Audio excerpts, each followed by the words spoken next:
Hello दोस्तों, आज हम बात करेंगे ऑटोमेटिक ट्यूब ब्रश या ATCS automatic tube cleaning system के बारे में। ये एक नया एडवांस टेक्नोलॉजी है। ये नया एडवांस टेक्नोलॉजी है जो कि हम चिलर्स में यूज करते हैं।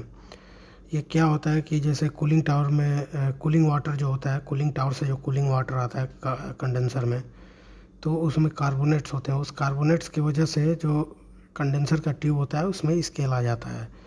तो स्केल आ जाता है तो उसे तो हम क्लीन करते हैं। क्लीन करने के लिए केमिकल यूज करते हैं, डीस्केलिंग करते हैं।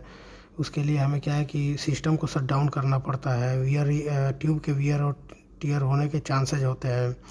ह्यूमन सेफ्टी का भी इश्यू होता है और जो केमिकल हम यूज करते हैं वो भी हजार्ड्स होता है, तो उससे भी हमें बचाव करनी पड़ती है।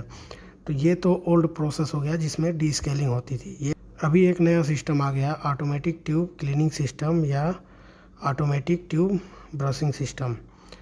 तो इसमें कैसे काम करता है, ये कैसे काम करता है, इसके बारे में हम बात करते हैं। सबसे पहले हमें ये जानना है कि ये फुल्ली ऑटोमेटिक प्रोसेस होता है। इसमें जो स्पंज बॉल होते हैं वो रिसाइकलिंग बॉल होते हैं, उसे हम यूज करते हैं। रिसाइकलिंग इसलिए बोलते हैं कि वही बॉल्स हम बार बार यूज करते हैं, इसके लिए वो रिसाइकलिंग बॉल्स है। अब क्या है कि सिस्टम में मेन 3 एलिमेंट्स होते हैं। कौन कौन से? इंजेक्टर क्या है? ये बॉल इंजेक्टर है जो कि बॉल इंजेक्ट करता है सिस्टम में।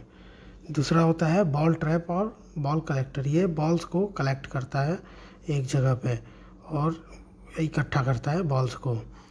फिर तीसरा होता है माइक्रो कंट्रोलर। माइक्रो कंट्रोलर में हम क्या है कि टाइमर सेट करते हैं, जितना टाइम हम सेट करेंगे उतने टाइम में हमारे ये वाल्व को ओपन क्लोज करता है। तो ये 3 मेन एलिमेंट होते हैं, इंजेक्टर, बॉल ट्रैप और माइक्रो कंट्रोलर। तो इंजेक्टर इंस्टॉल करते हैं चिल्ड वाटर सप्लाई लाइन में। ये चिल्ड वाटर सप्लाई लाइन जो होती है वहाँ पे हम इंजेक्टर को इंस्टॉल करते हैं। बॉल ट्रैप हम कहाँ इंस्टॉल करते हैं? जो चिल्ड वाटर रिटर्न लाइन होती है उसमें हम इंस्टॉल करते हैं।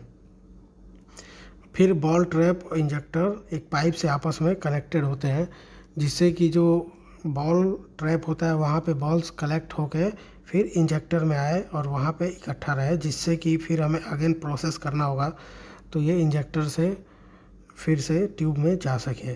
और फिर वहाँ इंजेक्टर से एक ड्रेन लाइन का पाइप भी कनेक्ट होता है। ये होता है कि जो बॉल्स आती हैं उसमें जो कार्बोनेट्स होते हैं, स्केलिंग होती है, तो उसको ये ड्रेन लाइन से हम रिमूव करते हैं। अब ये सब काम कैसे, ये तो इसका सेटअप हो गया। अब ये सब काम कैसे करते हैं इसके बारे में हम बात करते हैं। तो माइक्रो कंट्रोलर से हमने बताया कि इससे हम टाइमर सेट करते हैं, जैसे कि हमने 20 मिनट्स, 30 मिनट्स, 60 मिनट्स या जितना भी टाइम हमने सेट कर दिया, 2 घंटे 4 घंटे, उतने टाइम के बाद ये एक वाल्व जो होता है, वाल्व ओपन होता है तो ये बॉल्स जो है फिर से इंजेक्ट होता है सप्लाई लाइन में इंजेक्ट होता है। तो ये कंडेंसर के इनलेट लाइन जो होती है वहाँ पे ये कनेक्ट होता है, बॉल्स वहाँ से अंदर जाती है और ये सीधे कंडेंसर के ट्यूब्स में जाती है।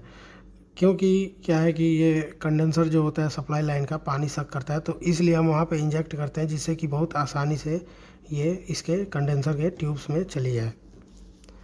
फिर वहाँ से कंडेंसर के ट्यूब्स में जाती है तो ये पूरे ट्यूब्स में रन करती है। तो उसमें जो भी रस्ट होता है, स्केलिंग होती है, जो भी चीज़ होता है उसको पूरा ये क्लीन करते हुए फिर आगे बढ़ता है।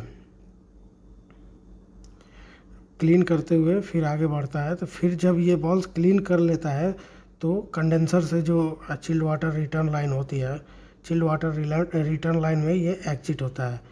पानी के साथ साथ ये भी एग्जिट होता है। तो पानी के साथ एग्जिट होता है, यहीं पे हम बॉल ट्रैप या बॉल कलेक्टर लगाते हैं, जो कि इन बॉल्स को कूलिंग टावर में जाने नहीं देता और रोकता है और बॉल्स को कलेक्ट करता है। फिर ये बॉल्स को कलेक्ट करने के बाद जहाँ इंजेक्ट होता है वहाँ इन बॉल को भेजता है। और वहाँ क्या है, एक ड्रेन लाइन लगा होता है, ड्रेन लाइन से ये सारे इसमें कार्बोनेट्स बाहर निकल जाते हैं।